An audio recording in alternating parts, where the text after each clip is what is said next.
Selamat datang di channel Nalar Yoga. Bumi adalah satu-satunya planet yang kita ketahui bisa mendukung kehidupan.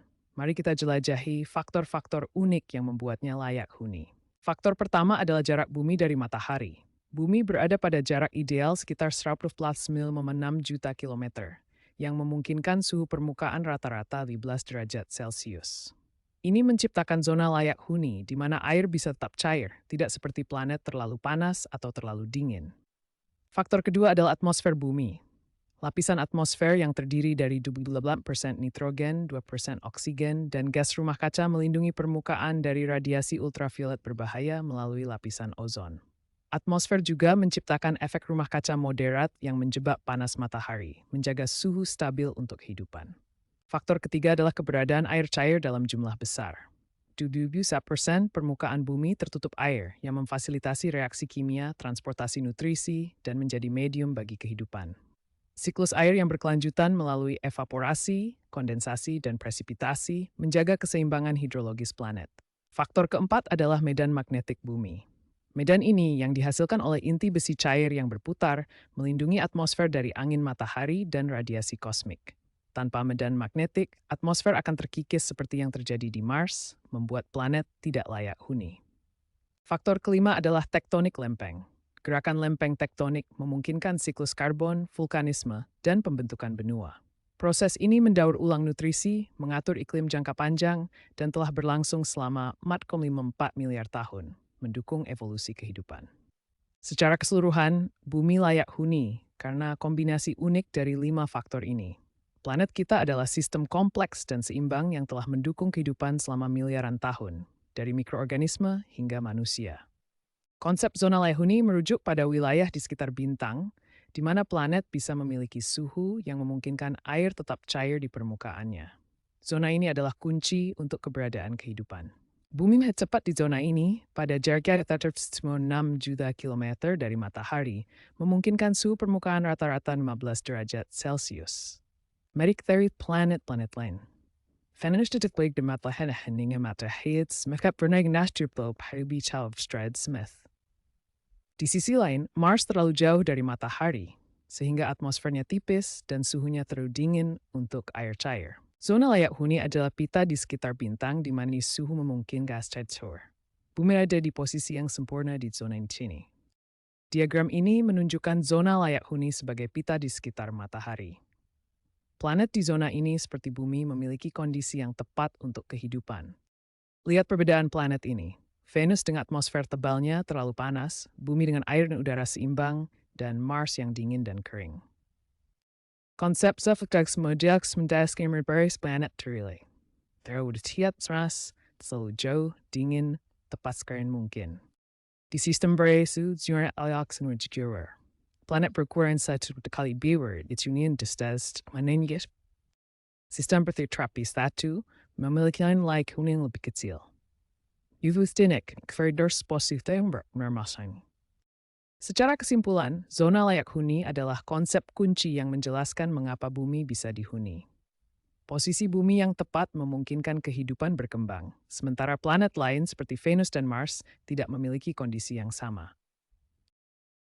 Atmosfer bumi adalah lapisan gas yang menyelimuti planet kita, dengan komposisi utama nitrogen sebanyak 78% dan oksigen sebanyak 21%. Selain itu, terdapat gas rumah kaca seperti karbon dioksida yang memainkan peran penting dalam menjaga keseimbangan suhu. Salah satu fungsi utama atmosfer adalah melindungi bumi dari radiasi ultraviolet berbahaya yang datang dari matahari. Lapisan ozon di atmosfer menyerap sebagian besar radiasi ini, mencegahnya mencapai permukaan dan melindungi kehidupan. Selain itu, atmosfer berperan sebagai pengatur suhu melalui efek rumah kaca. Gas rumah kaca seperti karbon dioksida menjebak panas dari matahari, menjaga suhu bumi tetap hangat dan stabil. Ini memungkinkan air tetap cair dan mendukung kehidupan. Tanpa atmosfer ini, bumi akan kehilangan perlindungan dari radiasi UV dan efek pemanasan, sehingga menjadi planet yang dingin dan tidak ramah bagi kehidupan. Atmosfer adalah salah satu faktor kunci yang membuat bumi layak huni. Air cair merupakan komponen vital yang membuat bumi menjadi planet yang layak huni. Mari kita jelajahi peran penting air dalam mendukung kehidupan di planet kita. Salah satu sifat luar biasa air adalah sebagai pelarut universal. Air dapat melarutkan lebih banyak zat dan cairan lainnya, memfasilitasi reaksi kimia yang penting untuk kehidupan.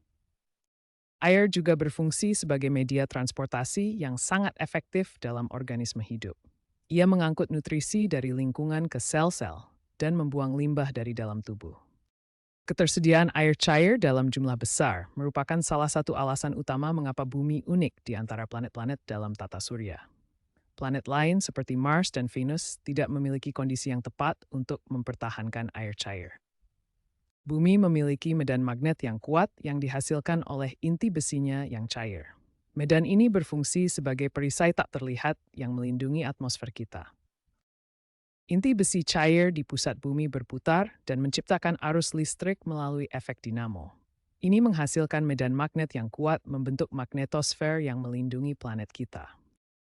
Medan magnet ini melindungi atmosfer dari angin matahari, yaitu aliran partikel bermuatan dari matahari. Partikel-partikel ini akan mengikis atmosfer jika tidak ada perisai ini.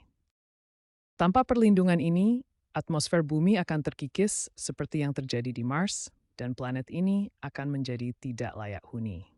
Medan magnet adalah perisai tak terlihat yang menjaga kehidupan di bumi. Tektonik lempeng merupakan proses fundamental di mana kerak bumi terbagi menjadi beberapa lempeng besar yang terus bergerak dan berinteraksi. Gerakan ini bukanlah kejadian acak, melainkan didorong oleh arus konveksi panas yang berasal dari inti bumi dan mengalir melalui mantel. Proses ini telah berlangsung selama miliaran tahun dan memainkan peran krusial dalam menjaga keseimbangan ekosistem bumi. Mari kita lihat struktur bumi secara visual.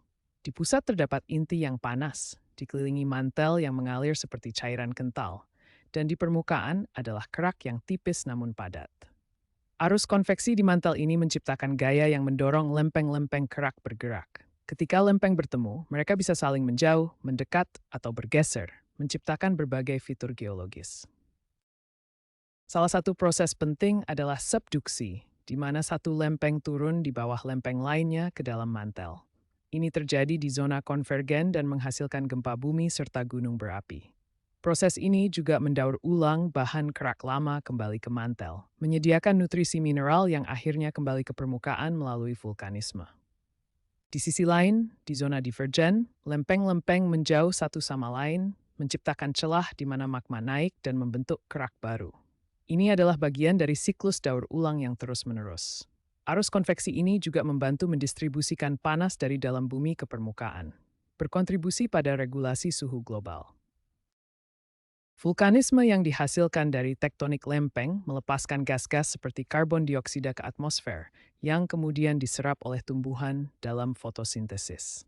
Ini menciptakan siklus karbon yang esensial untuk kehidupan. Selain itu, gerusan batuan oleh proses tektonik menghasilkan tanah subur yang kaya nutrisi, mendukung pertumbuhan vegetasi dan rantai makanan. Melalui continental drift, benua-benua telah berpindah posisi selama jutaan tahun, memengaruhi iklim dan evolusi spesies. Proses ini menunjukkan bagaimana bumi secara aktif mendaur ulang dan menyeimbangkan dirinya sendiri, menciptakan kondisi yang mendukung kehidupan yang beragam dan stabil. Aktivitas manusia, terutama pembakaran bahan bakar fosil seperti minyak dan batu bara, telah secara signifikan meningkatkan konsentrasi gas rumah kaca di atmosfer. Gas-gas ini, termasuk karbon dioksida dan metana, menjebak panas dari matahari, menyebabkan efek rumah kaca yang intensif. Hal ini mengakibatkan pemanasan global yang mengancam keseimbangan ekosistem bumi. Efek rumah kaca adalah proses di mana gas-gas seperti CO2 dan uap air menyerap dan memancarkan kembali radiasi inframerah, menjaga suhu bumi tetap hangat. Namun, peningkatan konsentrasi gas ini akibat aktivitas manusia telah memperkuat efek ini, menyebabkan suhu permukaan bumi naik secara abnormal. Data terbaru dari IPCC menunjukkan peningkatan suhu global sebesar 1,2 derajat Celcius sejak era pra-industri. Pembakaran bahan bakar fosil adalah sumber utama emisi gas rumah kaca. Menurut laporan IEA 2024, energi terbarukan hanya mencapai 30% dari total energi global, sementara sisanya masih bergantung pada fosil. Ini termasuk eksplorasi, pengeboran, dan pemurnian minyak serta batu bara yang melepaskan jutaan ton CO2 ke atmosfer setiap tahunnya. Alternatif seperti energi angin dan surya sudah tersedia, tetapi transisi belum cukup cepat. Salah satu dampak signifikan pemanasan global adalah kenaikan permukaan laut. Pencairan es kutub dan ekspansi termal air laut akibat kenaikan suhu menyebabkan banjir di daerah pesisir. IPCC memprediksi kenaikan hingga 2,4 derajat Celcius pada 2100 jika emisi tidak dikurangi, yang bisa membuat 40% daratan tidak layak huni. Gelombang panas ekstrem yang terjadi pada 2023 juga semakin sering mengancam pertanian dan kesehatan Venusi. Perubahan iklim juga mengakibatkan hilangnya keanekaragaman hayati. WWF melaporkan bahwa 1 juta spesies terancam punah pada 2024. Perubahan suhu dan pola cuaca mengganggu ekosistem, seperti migrasi hewan dan pembungaan tanaman. Krisis Permian 252 juta tahun lalu, di mana 96% spesies laut punah akibat perubahan iklim, menunjukkan bahwa habitabilitas bumi pernah hampir hilang. Saat ini, deforestasi setiap tahun kian berfluktuasi. Untuk menjaga habitabilitas bumi, kita perlu mengurangi emisi gas rumah kaca dan beralih ke energi terbarukan. Energi surya menawarkan keunggulan seperti biaya listrik yang lebih rendah, pemeliharaan minimal, dan teknologi hijau yang berkembang cepat, meskipun biaya awal masih tinggi. Inisiatif seperti Paris Agreement 2.0 menargetkan nol emisi pada 2050. Kolaborasi internasional dan teknologi seperti AI untuk restorasi ekosistem dan membantu bumi tetap layak huni hingga miliaran tahun ke depan. Masa depan habitabilitas bumi sepenuhnya bergantung pada kemampuan kita untuk mengatasi tantangan perubahan iklim dan masalah lingkungan lainnya. Berdasarkan laporan IPCC R6 tahun 2023, suhu global telah naik 1,2 derajat Celcius sejak era pra-industri, dengan risiko pemanasan hingga 2,4 derajat pada tahun 2010, jika emisi karbon tidak dikurangi drastis. Krisis keanekaragaman hayati juga mengancam, dengan 1 juta spesies terancam punah menurut WWF Living Planet Report 2024. Tanpa tindakan, titik balik seperti pencairan es kutub bisa membuat 40% daratan tidak layak huni. Transisi ke ekonomi berkelanjutan adalah kunci utama. Menurut International Energy Agency 2024, energi terbarukan telah mencapai 30% dari total energi global. Namun kita perlu percepatan lebih lanjut. Investasi dalam teknologi hijau seperti panel surya, turbin angin, dan baterai lithium-ion dapat mengurangi emisi karbon secara signifikan. Kolaborasi internasional melalui kesepakatan seperti Paris Agreement 2.0 dengan target nol emisi pada 2050 sangat penting untuk mengkoordinasikan upaya global. Jika tren positif berlanjut, bumi bisa tetap layak huni hingga 1 miliar tahun lagi sebelum matahari membengkak menjadi raksasa merah. Namun, skenario buruk meliputi titik balik seperti pemanasan ekstrem yang memecahkan rekor gelombang panas 2023.